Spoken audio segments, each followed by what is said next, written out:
la confrérie viticole de Noisy-le-Grand a créé son réseau de passionnés du vin. Je vous invite à vous mettre ici et moi je vais travailler sur ce pied.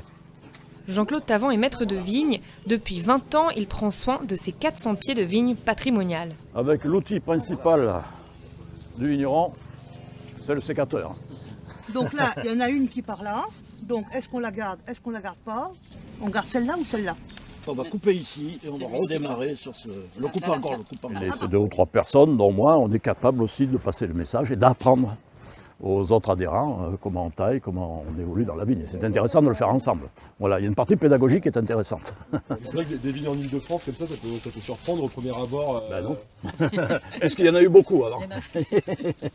Le vignoble d'Île-de-France, c'était le plus grand vignoble de France à un moment donné. À l'heure de la Révolution française, 45 000 hectares de vignes étaient cultivés en Île-de-France, davantage qu'aujourd'hui en Bourgogne.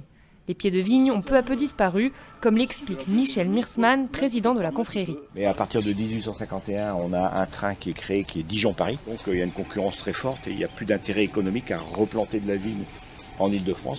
L'exploitation des vignes en Île-de-France a ensuite été interdite pour privilégier notamment la culture du blé. La confrérie a continué de produire son vin non commercialisé que les bénévoles dégustent au chai. Là, on garde précieusement la mémoire du vignoble noiséen. Donc c'est le plan relief de Noisy-le-Grand en 1745. On a des coteaux très intéressants ici à l'est et ici à l'ouest. Et on voit ces coteaux qui arrivent à peu près jusqu'ici.